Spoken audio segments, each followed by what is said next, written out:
Shalom, Jemaat Gereja Kemah Injil Indonesia Jajar. Sebelum kita mulai ibadah, kita simak pengumuman berikut ini. Atas nama Gembala dan seluruh jemaat, kami ucapkan selamat ulang tahun kepada Saudari Wahyuni Sri Hastuti tanggal 15 Juni, Ibu Sarjilah tanggal 16 Juni, Bapak Petrus Budioko tanggal 18 Juni. Persembahan minggu ketiga ini dikhususkan untuk persembahan kasih dan perpuluhan, penginjilan, dan kegiatan gereja. Persembahan bisa diserahkan kepada Ketua KP, Ibu Eni, Ibu Nana, atau transfer ke rekening berikut. Demikian pengumuman minggu ini. Kini kita mulai ibadah kita. Selamat beribadah. Shalom, Bapak Ibu yang terkasih dalam Tuhan, kita sangat mengucap syukur karena kebaikan Tuhan, kasih dan pertolongan Tuhan dalam kehidupan kita. Dan kita mengucap syukur, kita punya Tuhan yang begitu luar biasa, kita punya Tuhan yang selalu setia di dalam kehidupan kita. Dan pada hari ini, kita diberikan kesempatan oleh Tuhan untuk kita bisa beribadah bersama. Walaupun kita beribadah di tempat masing-masing, itu tidak akan mengurangi hikmat dan pujian kita kepada Tuhan. Dan sebelum kita akan mendengarkan firman Tuhan, saya undang Bapak Ibu untuk kita akan pujikan dan muliakan nama Tuhan, bahwa Tuhan Raja di atas segala raja, dan hanya Tuhan Yesus yang layak kita puji dan kita sembah.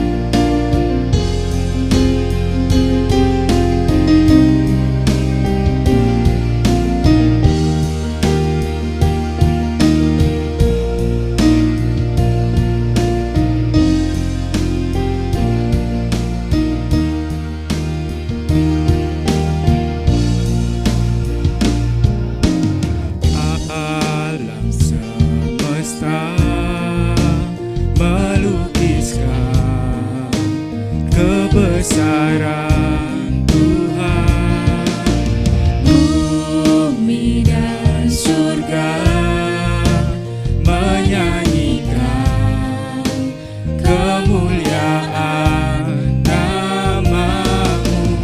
Hosana, Hosana.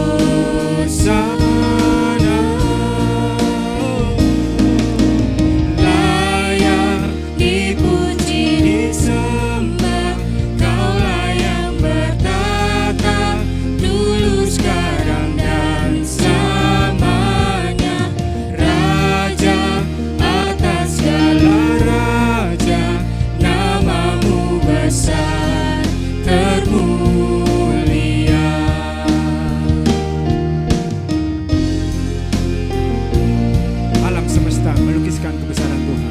Alam semesta melukiskan kebesaran Tuhan, bumi dan surga menyanyikan kemuliaan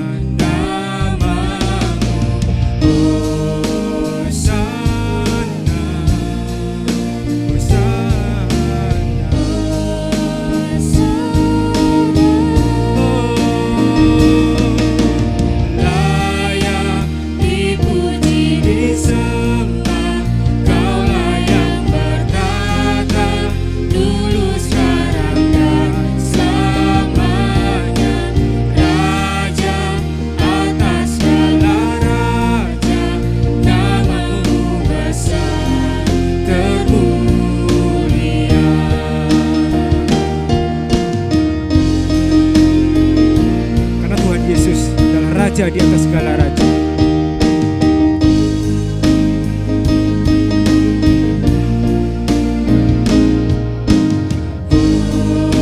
Hosana, Hosana,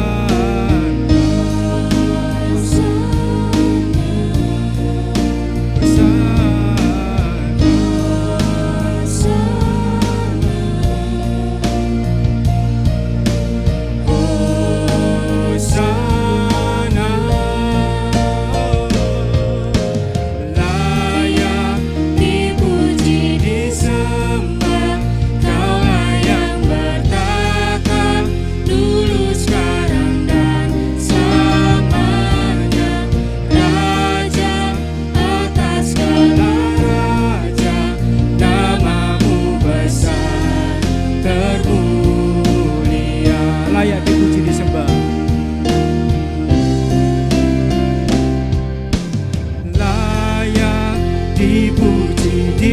sembah, Kaulah yang bertata, tulus sekarang dan selamanya. Raja atas segala raja, namamu besar termulia, namamu besar termulia, namamu besar termulia.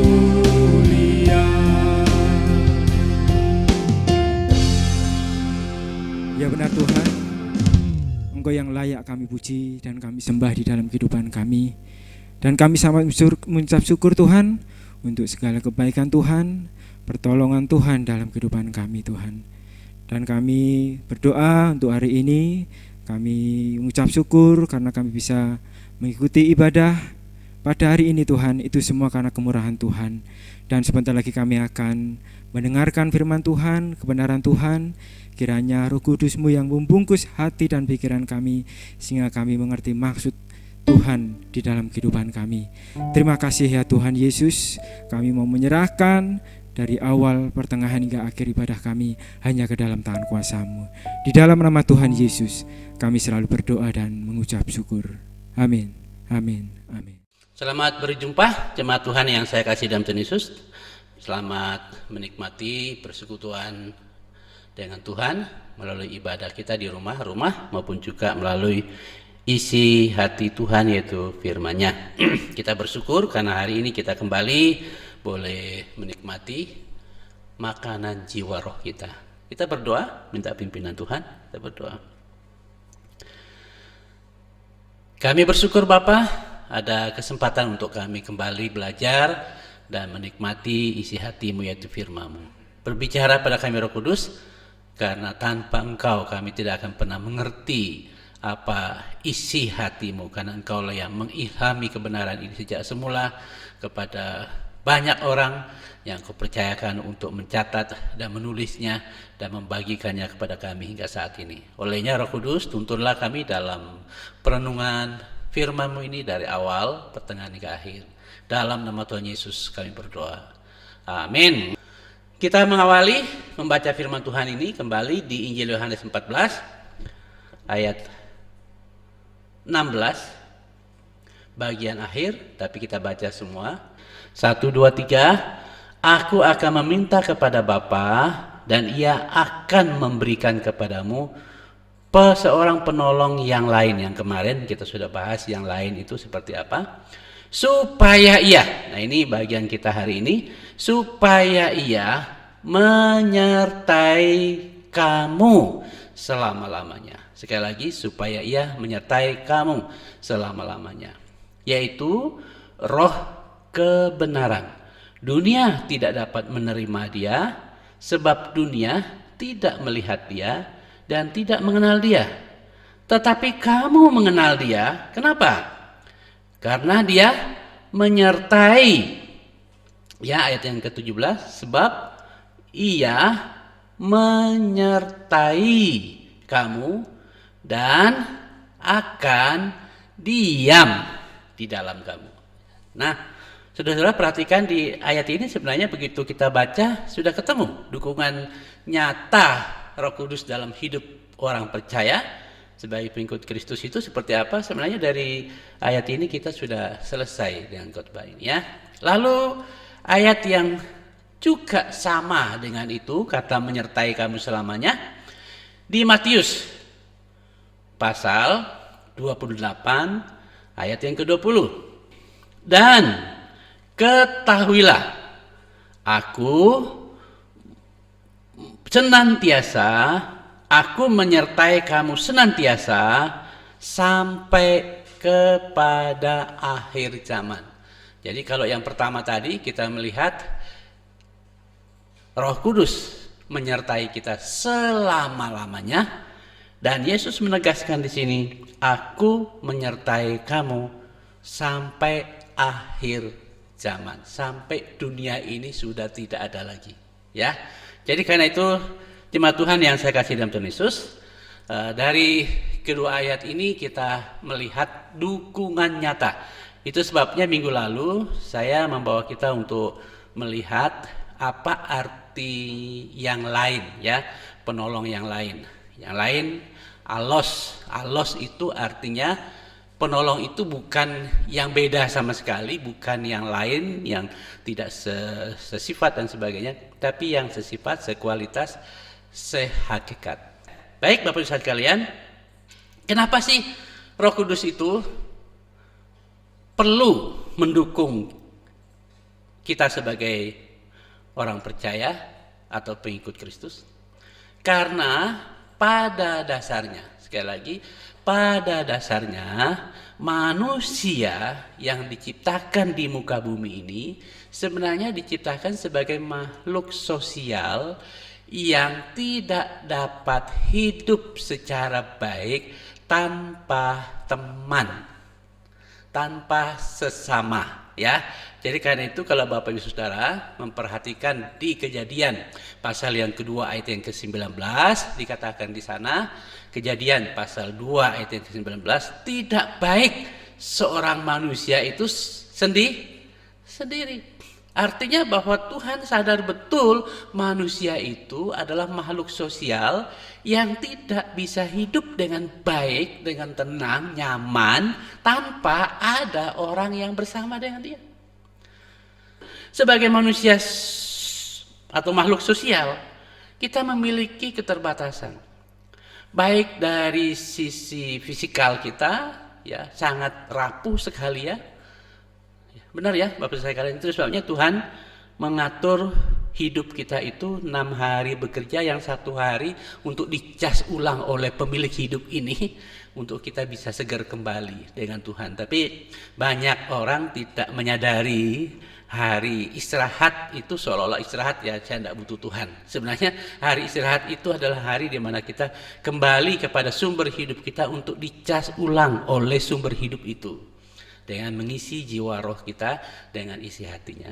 Karena Tuhan sadar manusia itu sangat terbatas, baik dari sisi fisikalnya, dari sisi usia, ya. Paling lama manusia di dunia ini berapa umurnya sih? Ya 115, 120. Ya. Bahkan sekarang ini rata-rata setelah COVID ini ya ada yang 50, ada yang 60, sekian rata-rata yang jadi sasarannya ya. Jadi karena itu Bapak sekalian, baik secara fisikal, secara usia atau umur, bahkan pengetahuan, sebagaimana yang kita belajar minggu kemarin ya, kita terbatas sekali. Karena itu dibutuhkan orang lain, dan tentu dalam hal ini adalah penolong yang benar-benar melebihi kapasitas kita, yang dapat menolong kita dalam banyak aspek, banyak segi kehidupan kita di dunia ini. Karena itu Tuhan Yesus mengerti betul pergumulan-pergumulan ini, apalagi pada waktu dia mau naik ke surga, ke asalnya dia, tentu secara perasaan murid-muridnya akan merasa kehilangan, dan dia tidak ingin murid-muridnya yang tentu akan mengalami secara batin itu kehilangan yang selama ini bersama dengan mereka, para Parakletos yang menolong mereka dalam banyak hal, tiba-tiba meninggalkan mereka. Dia tidak ingin para pengikutnya, para muridnya, orang percaya itu bergumul dengan kehidupannya secara sendirian. Karena itu pada waktu dia mau naik ke surga, dia sudah berpesan kepada para muridnya bahwa dia akan meminta kepada Bapa agar Bapa memberikan seorang penolong yang lain. Sekali lagi, penolong yang lain itu alos. Alos itu bukan orang di luar dari grupnya, bukan orang di luar dari komunitasnya, bukan orang di luar dari dirinya. Itulah Roh Kudus yang diberikan. Untuk apa sih? Untuk tugas yang akan kita emban di dunia ini. Karena itu ada 2 pesan penting yang dia sampaikan sebelum dia naik ke surga. Yang pertama, pada waktu dia berpesan bahwa mereka akan mengemban tugas untuk menjadikan dunia ini murid Kristus. Tapi dengan catatan, dia tidak meninggalkan, bahkan dia akan menyertai sampai akhir zaman. Yang berikut adalah pada waktu dia berpesan kepada murid-muridnya, nanti sebentar lagi saya naik ke surga, dia berkata bahwa aku akan meminta kepada Bapa untuk mengirim seseorang penolong yang lain menyertai kamu, karena dia ada di dalam kamu, menjadi bagian dari hidup kita untuk menyertai kita. Itu di Yohanes yang tadi kita sudah baca. Jadi dengan demikian kita akan melihat secara singkat hari ini adalah apa sih dukungan nyata Roh Kudus itu bagi saya dan Bapak Ibu Saudara dan bagi para pengikut Kristus di dunia ini. Apa dukungan nyatanya? Ya, dikatakan tadi di pelajaran atau firman Tuhan yang baru saja kita baca, baik di Matius pasal 28 ayat 20, Yohanes pasal 14, 16 dan 17, menyertai. Dia akan menyertai para pengikutnya selama-lamanya. Jadi menyertai selama-lamanya artinya apa sih kata menyertai di sini? Nah, dari nas ini kita sudah dapat, khususnya ayat yang ke-17. Kata menyertai itu artinya hidup bersama. Hidup bersama. Tinggal bersama. Selain hidup bersama, tinggal bersama, mendampingi.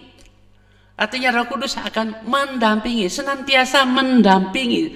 Selain senantiasa mendampingi, senantiasa menuntun. Ya, menuntun Bapak Ibu sekalian. Memegang tangan saya dan Bapak Ibu Saudara. Mungkin walaupun Bapak Ibu Saudara, saya tidak merasa Roh Kudus memegang tangan saya gitu. Tapi dia senantiasa menuntun saya dan saudara sekalian. Memimpin kita. Selain memimpin, dia mendukung, mendorong, mensupport kita. Dan juga menggendong. Sadar atau tidak sadar kita sesungguhnya setiap hari, setiap detik Roh Kudus itu menggendong kita dalam masalah-masalah kehidupan kita. Ada cerita seseorang anak Tuhan yang tidak mau mengecewakan Tuhan Yesus dalam pengiringannya kepada Tuhan. Satu saat dia bermimpi. Pada waktu dia bermimpi, dia sangat kecewa sekali karena dia melihat pada waktu Yesus jalan, kakinya juga ikut berjalan bersama dengan telapak kaki Tuhan Yesus di padang. Tapi satu saat dia melihat, loh kok hanya kaki Tuhan Yesus, tapi di mana telapak kakiku? Tidak kelihatan bekas telapak kakiku. Dia kecewa sekali, dia tidak mau mengecewakan Tuhan Yesus. Satu, berarti saya sempat meninggalkan kamu Tuhan Yesus. Tapi apa jawab Tuhan Yesus pada dia pada dalam mimpinya itu adalah bahwa, nak, itu bukan saatnya kamu meninggalkan aku. Justru saat itu saya melihat kamu tidak kuat menghadapi masalah di situ, lalu saya gendong kamu, gitu ya. Jadi anak Tuhan ini langsung terhibur. Oh iya, ya ampun, saya pikir saya tidak mau mengecewakan Tuhan karena saya tidak mau meninggalkan dia sedikit pun. Tapi ada saat-saat tertentu, di saat kita sudah tidak kuat dalam menghadapi masalah, beban hidup, pergumulan hidup, saat kita meletakkan seluruh hidup kita kepada Tuhan, di sanalah Tuhan menggendong kehidupan saya dan Bapak Ibu Saudara. Jadi itu kata menyertai. Jadi kata menyertai, hidup bersama, tinggal bersama, diam bersama, menggendong kita dan memimpin kita, menuntun kita, dan selalu memegang tangan dan kehidupan kita. Dan Ibrani pasal 13 ayat yang ke-5 dan 6, karena Allah telah berfirman, aku sekali-kali tidak akan membiarkan engkau, dan aku sekali-kali tidak akan meninggalkan engkau. Jadi perhatikan di sana ya.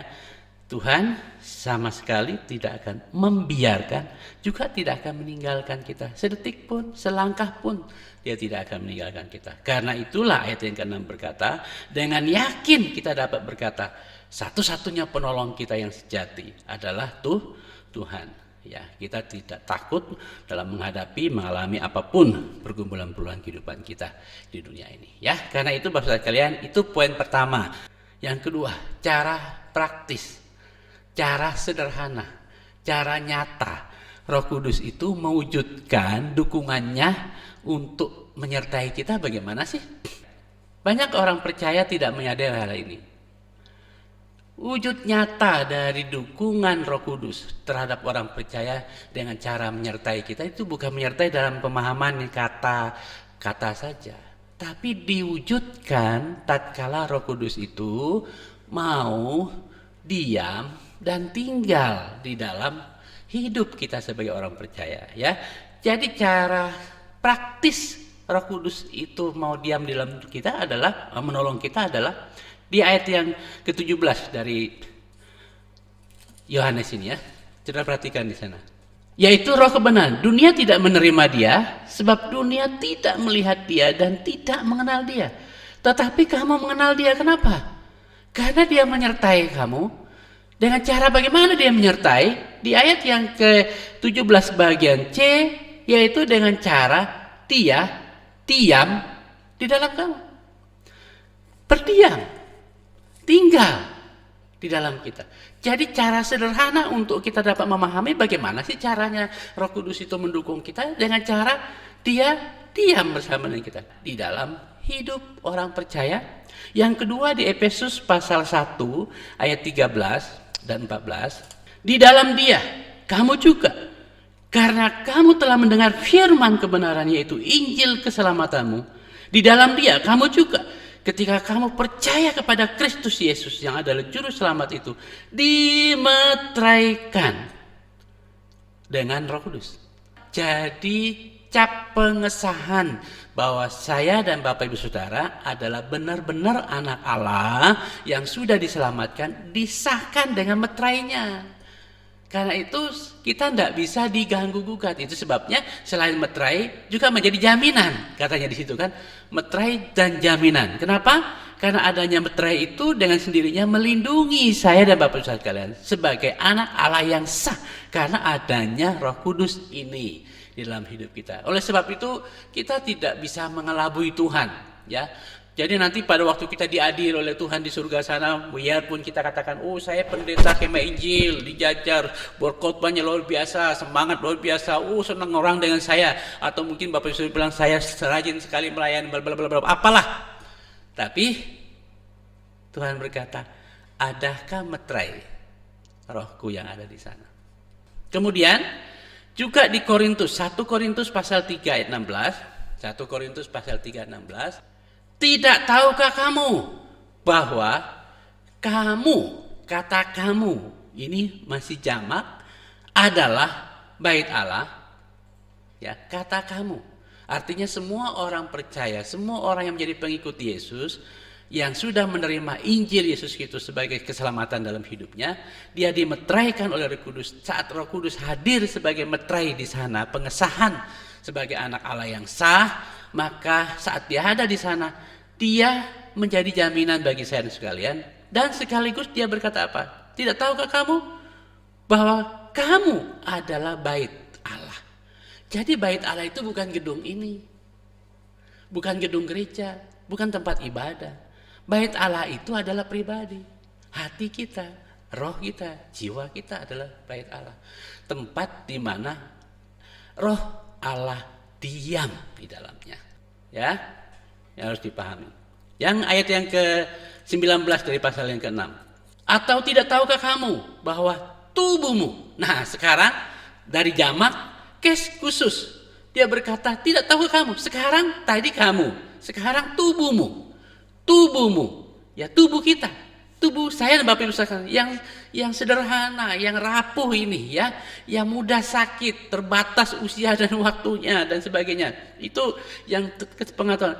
Dia mau menjadikan tubuh saya dan Bapak Ibu Saudara sebagai orang percaya pengikut Yesus sebagai tempat kediaman Roh Kudus. Jadi dengan demikian jemaat Tuhan yang saya kasih dalam Yesus. Nah, dengan demikian kita mengambil sebuah kesimpulan. Dukungan nyata Roh Kudus itu dalam kehidupan kita adalah saat dia menyertai, memimpin, mendukung, menopang, menggendong. Dengan cara bagaimana?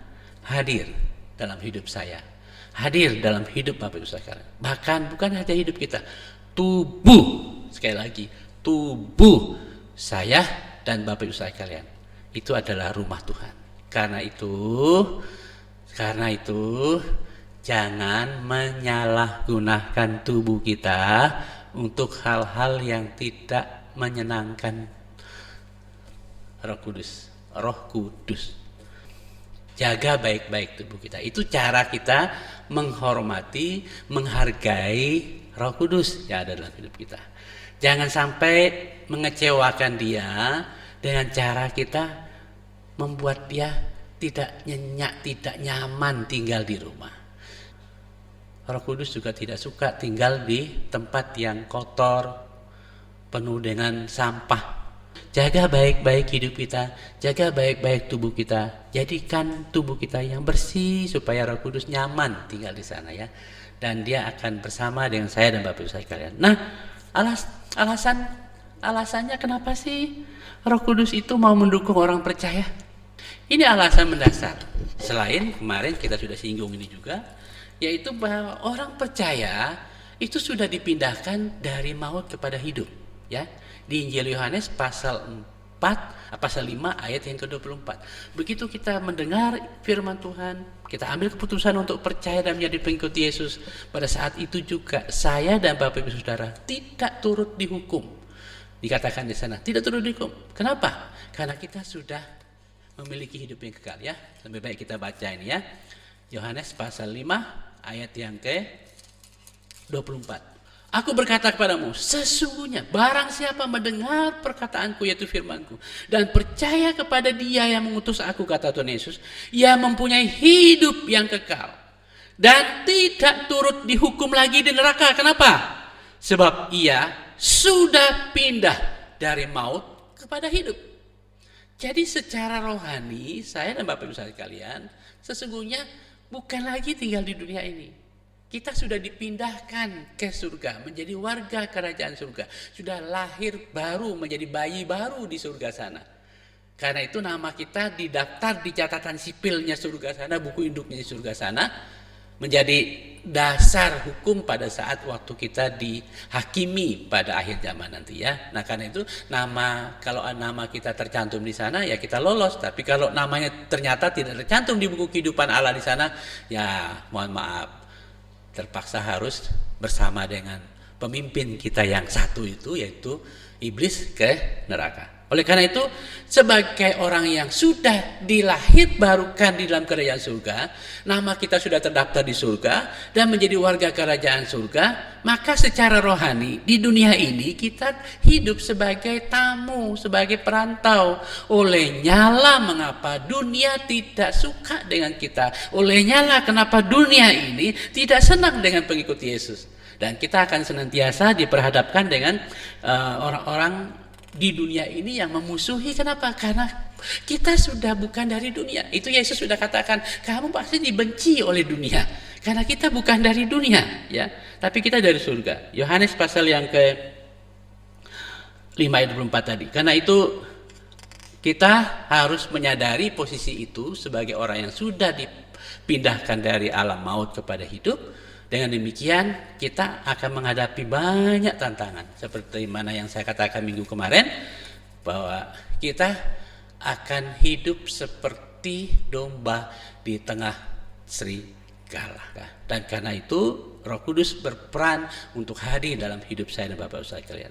Yang kedua adalah alasan kedua, karena kita akan memiliki tugas. Ada tugas dan kewajiban yang mau tidak mau kita harus emban sebagai seorang pengikut Kristus, sebagai seorang anak Tuhan, sebagai seorang murid Kristus yang tinggal di dunia ini, yaitu untuk melanjutkan visi dan misi Allah di dunia ini untuk menyelamatkan seluruh dunia ini supaya tak seorang pun masuk neraka bersama dengan iblis, tapi hidup bersama dengan Tuhan dalam kekekalan di langit dan bumi baru yang akan Dia ciptakan. Nah, karena itu dikatakan di sana ada 3 perintah penting yang menjadi tugas orang percaya. Mengapa Roh Kudus hadir di sana untuk memberikan dukungan bagi saya dan Bapak sekalian? Yang pertama adalah yang disebut dengan perintah agung. Itu Yohanes pasal 13 ayat 34 dan 35. Tugas itu pertama adalah mengasihi. Mengasihi itu tidak mudah. Roh Kudus sudah tahu, Tuhan Yesus sudah tahu, tidak mudah mengasihi. Kalau hanya ngomong saja sih mudah. Tapi mengasihi itu, apalagi mengasihi yang disebut musuh, tidaklah mudah. Karena itu ini sebuah tugas, sebuah kewajiban yang harus diemban. Nah, ini nanti kita akan bahas pada bagian cukup panjang tema tentang ini.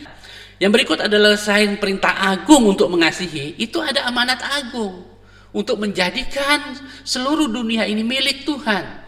supaya semua manusia yang diciptakan Tuhan itu harus dibawa untuk menjadi miliknya tatkala semuanya menjadi murid Kristus. Ya. Dan yang ketiga adalah tugas bersaksi.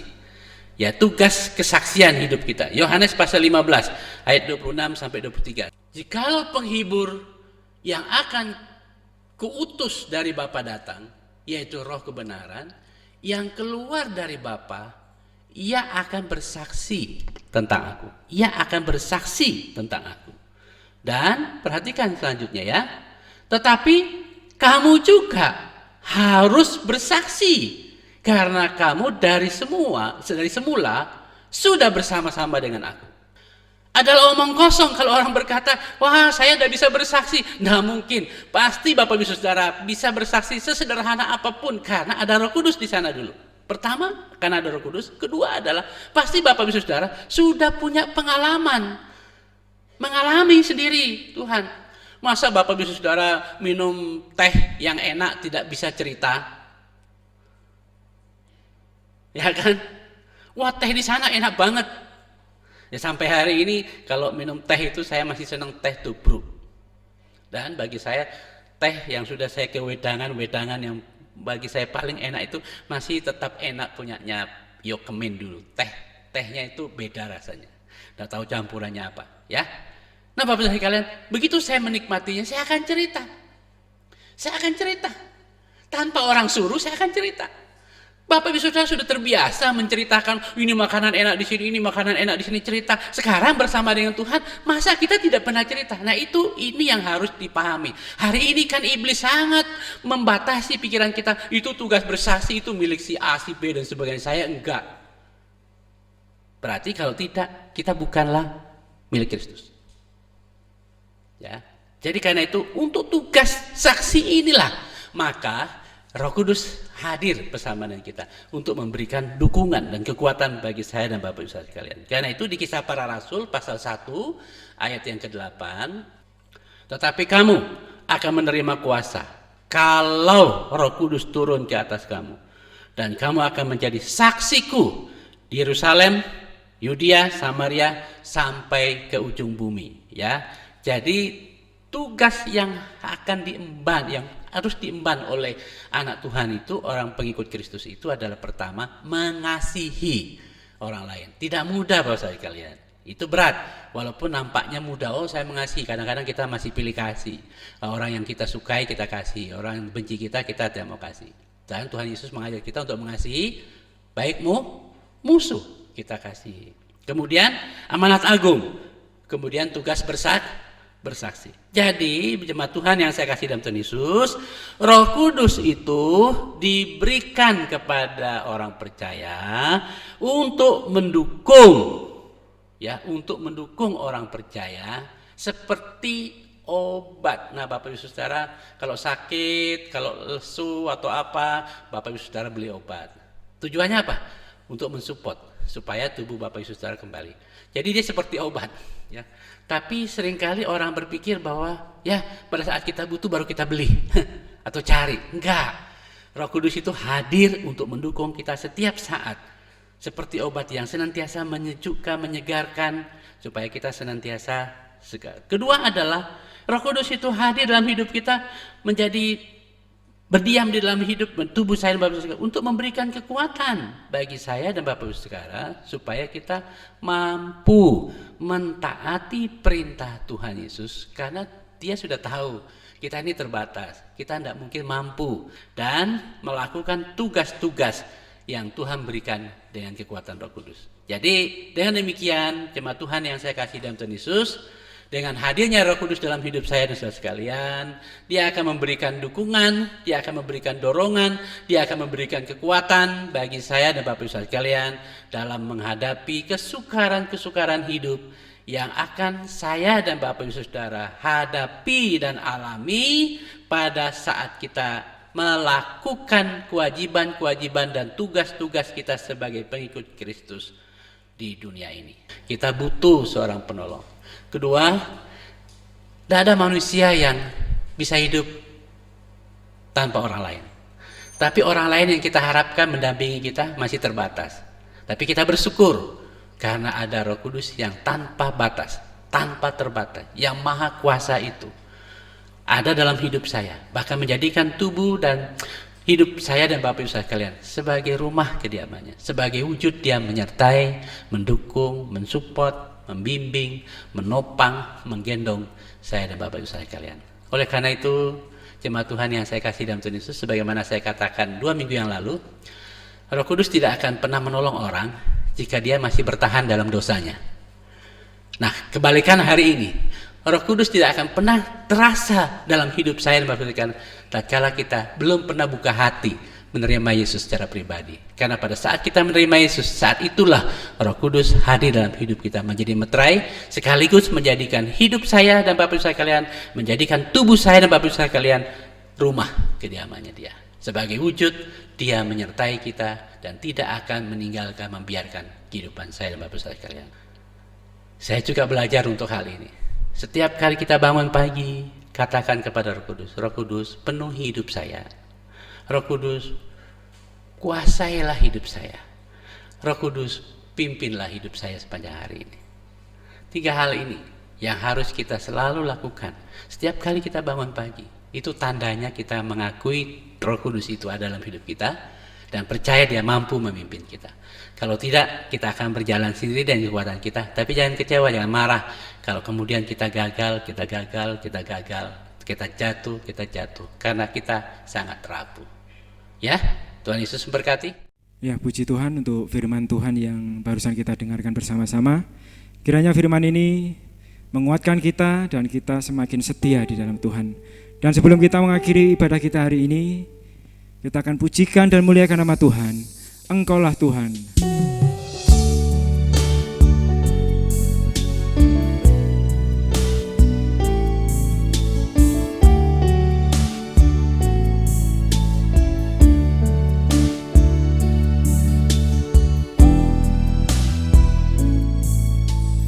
Ku rindu setiap waktu hidupi kebenaran-Mu, bukan dengan kuatku, namun karena Roh-Mu. Yesus, Kau yang ku pegang teguh. Engkaulah Tuhan. Engkaulah Tuhan, Engkaulah Raja. Kau yang berdaulat di atas hidup kami Tuhan. berdaulat atas hidupku, ku berserah penuh. Ku rindu setiap waktu. Ku rindu setiap waktu hidupi kebenaran-Mu, bukan dengan kuatku, namun karena Roh-Mu. Yesus, Kau yang ku pegang teguh. Engkaulah Tuhan. Engkaulah Tuhan, Engkaulah Raja.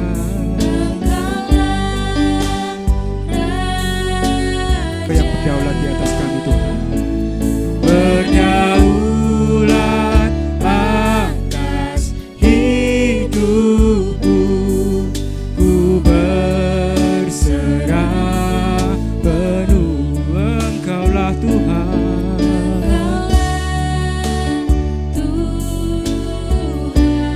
Engkaulah Raja. Raja, berdaulat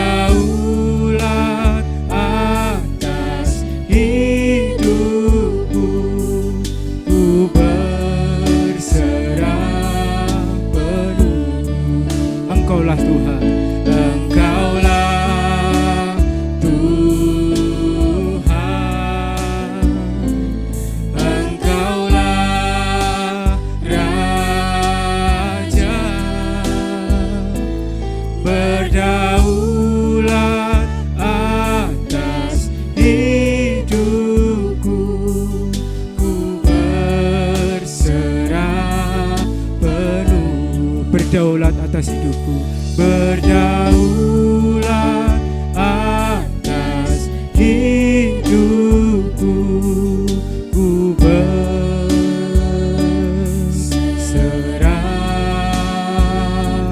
penuh.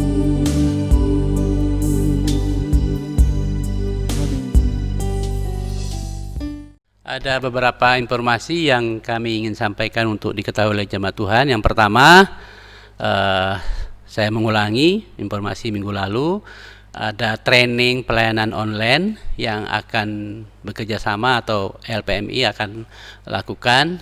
Dan Bapak Ibu Saudara yang berminat, mohon nanti menghubungi saya, kita akan daftar, karena itu akan dilatih secara Zoom online, ya. Tanggalnya kalau tidak salah tanggal 2 Juli, tidak lama lagi. Yang berikut adalah mungkin di akhir bulan ini kita doakan saudara Alfrida, saya lupa namanya, sedang mengurus proses untuk PKL di sini dari STT Jeffrey Makassar. Jadi kita doakan dan akan turun di Jogja, kita akan jemput di sana, dan kita belum tahu sebagaimana mekanisme yang ada sampai hari ini. Kita belum tahu nanti apakah di Jogja langsung ke sini atau masih ada proses di sana. Kita doakan supaya semuanya berjalan dengan baik, ya. Yang ketiga adalah ini sudah resmi melapor ke saya bahwa saudara Pangguh dan saudara Esther sudah melapor ke saya untuk menyatakan diri akan melakukan proses lamaran dan tunangan. Sekaligus proses lamaran tunangan itu mereka sudah melaksanakan bimbingan pranikah setiap hari Selasa. Karena rencana kalau memungkinkan awal September ini sudah bisa, kalau kondisi COVID ini mengizinkan, mereka mau melaksanakan pemberkatan nikahnya pada awal bulan September. Baik, saya kira itu saja tambahan yang perlu kami sampaikan. Tuhan berkati. Kita berdoa. Ya Tuhan, terima kasih untuk firman-Mu yang Kau berikan bagi kami. Tolong kami untuk memahami, dan bukan saja memahami, tapi sungguh mengalami kebenaran ini, bahwa tanpa kami menerima Engkau secara pribadi dalam hidup kami, Yesus, Roh Kudus yang adalah penolong, yang akan menyertai, yang diam dalam hidup kami, mendukung kami, menggendong kami, menguatkan kami, tidak akan pernah ada dalam hidup kami. Olehnya, jika ada di antara kami yang sampai hari ini belum pernah membuka hati untuk menerima Engkau Yesus, Engkau yang kenal Roh Kudus, bekerjalah sampai dia benar-benar membuka hati untuk Engkau, sehingga Roh Kudus hadir sebagai meterai dalam hidupnya, yang menyertainya sepanjang hidupnya, selama-lamanya, bahkan sampai akhir zaman. Terima kasih Bapa untuk firman ini. Ajar kami untuk taat kepada Engkau Roh Kudus. Dukung kami supaya kami senantiasa ingat Engkau dan membiarkan Engkau selalu memenuhi hidup kami, menguasai hidup kami, dan memimpin hidup kami setiap hari. Terpujilah Engkau selamanya, dan berkati juga setiap hidup jemaat-Mu Tuhan di tempat ini, baik yang ulang tahun, siapapun dia yang berulang tahun, semua itu karena kasih setia-Mu dalam hidup mereka. Engkau berkati juga pekerjaan dari anak-anak-Mu Tuhan, baik dia pedagang, wira swasta, PNS, Tuhan berkati, dan juga anak-anak-Mu yang belajar, Tuhan berkati mereka dalam semua proses belajarnya, baik di PAUD, TK, SD, SMP, SMA, hingga perguruan tinggi. Dukung mereka Bapa dalam berbagai bentuk proses belajar yang sedang dilewati, dialami saat ini. Kiranya Tuhan akan terus mendukung anak-anak Tuhan supaya tampil sebagai anak Tuhan yang sungguh bersandar kepada Tuhan dalam semua proses belajar mereka. Juga yang masih kecil, Tuhan juga tetap jaga dengan kesetiaan-Mu, melindungi dengan memberikan hikmat, kesabaran kepada kedua orang tua untuk membimbingnya sejak dini untuk mengenal Engkau sumber hidup kami. Yang dalam kandungan, Tuhan juga memberkati supaya sampai saat Engkau izinkan hadir di dunia ini, Engkau yang campur tangan untuk semua proses persalinan sehingga dapat lahir dalam pertolongan dan campur tangan Tuhan. Berkati berbagai pergumulan, beban hidup setiap anak-Mu Tuhan, baik yang bergumul tentang masa depannya, ya, cari teman hidup, dan juga masalah keluarga. Tuhan akan tolong campur tangan memberkati. Demikian juga untuk anak-anakmu yang memiliki kerinduan hati akan sanak saudara, keluarga, kerabat yang belum memiliki hidup kekal di dalam Tuhan kami Yesus Kristus. Mereka rindu supaya bisa diselamatkan. Roh Kudus, tolonglah bekerja dalam hati orang yang mereka doakan, yang mereka sedang rindukan untuk diselamatkan, supaya mata hatinya terbuka, mau mengenal Engkau menjadi Tuhan dan Juru Selamatnya. Kebutuhan-kebutuhan hidup setiap anak-anak-Mu Tuhan Kau penuhi dengan caramu sendiri, dengan usaha, pekerjaan, bisnis yang mereka lakukan. Tuhan akan memberkati. Demikian juga untuk gerejamu, jemaatmu di tempat ini. Engkau yang punya, Engkau yang memulai, Engkau juga yang akan bekerja sampai pada akhirnya untuk menyempurnakan hidup dari setiap umatmu di tempat ini dengan kesetiaanmu Tuhan. Karena itu tolonglah supaya setiap anakmu dalam jemaat ini Tuhan berkati, supaya semakin hari bertumbuh secara benar dalam Engkau, dan bertumbuh dalam kasih kepada Tuhan, dalam ketaatan kepada Tuhan, dan juga dalam pengabdian kepada Engkau Bapa. Pelayanan-pelayanan dilakukan oleh setiap anakmu, Kau berkati badan pengurus jemaat, Tuhan berkati pelayanan-pelayanan anak, Tuhan berkati pelayanan-pelayanan kelompok, Tuhan berkati. Bahkan saat ini ada anak-anak Tuhan yang sudah berani memimpin di keluarga sebagai perwujudan dari kedewasaan pertumbuhan rohaninya, untuk bertumbuh sehingga mulai mandiri beribadah di keluarga dan juga di kelompok. Tuhan berkati, Tuhan pakai semua ini untuk kemuliaan nama Tuhan. Dan berkati juga pelayanan anak-anak, Tuhan berkati remaja, pemuda, dan juga ibadah-ibadah yang dilakukan di rumah-rumah, yang sampai hari ini masih dilakukan di rumah-rumah. Dan satu saat jika Tuhan berkenan dan izinkan untuk kami boleh beribadah di gedung ini, Tuhan juga akan memberkati, melindungi, supaya semua yang akan hadir untuk ibadah itu dapat terlindungi oleh kuasa-Mu tidak pernah berubah ya Bapa. Berkati juga gereja-gereja Tuhan di tanah air kami, termasuk gereja kami Injil, pelayanan-pelayanan dimanapun Tuhan pakai dan kuasa-Mu tidak pernah berubah. Juga tak lupa kami mohon Tuhan berkati juga masyarakat kami Indonesia dengan segala kondisi yang sedang kami hadapi hari ini. Lindungi seluruh masyarakat kami Indonesia dari COVID-19 ini, demikian juga dampak-dampaknya, termasuk dampak ekonomi yang dialami oleh masyarakat kami. Kiranya Engkau juga akan menolong, memberikan jalan keluar, termasuk pemerintah kami, supaya diberikan kekuatan, hikmat dalam menghadapi tantangan yang begitu berat ini ya Tuhan. Bertubi-tubi berbagai hal yang dituduhkan, kiranya Tuhan tetap memberikan kekuatan dan hikmat bagi para pemimpin kami, presiden, wakil presiden, menteri-menteri kabinet yang ada, pejabat penegak hukum dari pusat sampai ke daerah, supaya mereka sungguh-sungguh diberkati oleh Tuhan, diberikan hati Tuhan, hikmat Tuhan untuk dapat melindungi, memberkati, memelihara masyarakat kami Indonesia Bapak. Terima kasih Tuhan Yesus.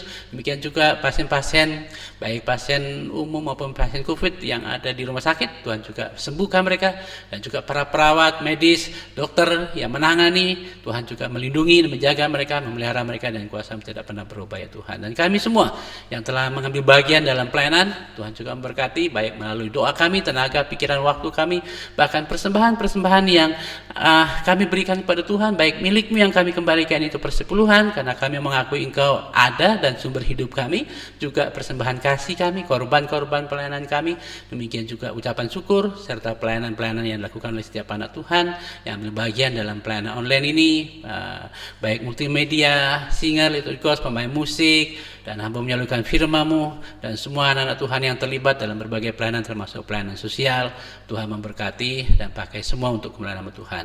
Dan kiranya Tuhan menjaga, melindungi semua kami sepanjang pekan ini di dalam pemeliharaan, perlindungan, kasih, setia, dan kuasa yang tidak pernah berubah. Karena itu saudara kasih dalam Tuhan, kita serahkan seluruh hidup kita kepada Tuhan dalam pekan ini, dan memohon berkat-Nya untuk saya dan Bapak Ibu sekalian. Tuhan yang adalah sumber rahmat dan kasih karunia dan sumber damai sejati kita, akan senantiasa memberkati, memelihara, meneguhkan saya dan Bapak Ibu sekalian secara utuh, dengan terus memelihara kita supaya baik jiwa, roh, bahkan tubuh saya dan Bapak Ibu sekalian terpelihara tanpa cacat di hadapan Tuhan mulai hari ini sampai Yesus datang kali yang kedua menjemput kita, anak-anaknya. Amin, amin, amin.